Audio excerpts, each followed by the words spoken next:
আমি যে বিষয়টা নিয়ে এখন কথা বলবো সেটা হলো একটি রেফ্রিজারেটর বা ফ্রিজারের কম্প্রেসর পরিবর্তন। তো কম্প্রেসর পরিবর্তন করার জন্য তো আমাদের কম্প্রেসরের যে লাইনগুলো সেগুলো খুলে নেওয়া লাগবে, যেমন সাকশন লাইন, ডিসচার্জ লাইন হয় খুলবেন, না হলে কেটে দিবেন।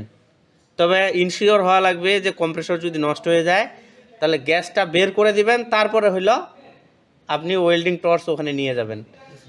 তো যে কম্প্রেসরটা এখানে লাগানো ছিল সেটা হলো এটা। তো এটার মডেল নাম্বার হইল আপনার MA72LB-JG। তো এটার ক্যাটালগ থেকে যেটা বের করে পাওয়া গেছে সেটা হলো এটা 162 ওয়াট, 134 নাম্বার গ্যাস। এখন এই যে মডেল নাম্বার থেকে কিভাবে কম্প্রেসরের ওয়াট বের করবেন সেটা যদি আপনারা চান তাহলে আমি ভিডিও দিয়ে দিব, আর যদি নেটে সার্চ দেন তারপরেও কিন্তু পাবেন।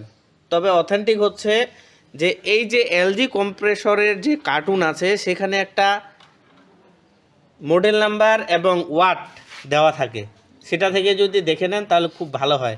কারণ নেট থেকে যে পাওয়া যায় তথ্যগুলো সেগুলো অনেক ক্ষেত্রে নাও সঠিক হতে পারে।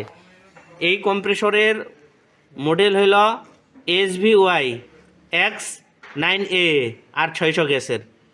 তাহলে আমরা কি এটা লাগাইতে পারবো? এটা আমরা লাগাইতে পারবো না, কারণ ওইটা হলো 134 গ্যাস, এই যে এখানে গ্যাস নাম্বার লেখা আছে, আর এটা হইলো 600 গ্যাস। তাহলে আমাদের কি কম্প্রেসর লাগাইতে হবে? 134 গ্যাসের। এটার ক্ষেত্রে যে কম্প্রেসরটা নির্বাচন করা হয়েছে সেটা হইল 150 ওয়াট, 150 ওয়াট, আর ছিল কত? 162 ওয়াট। তাহলে আপনার 12 ওয়াট কম হচ্ছে না?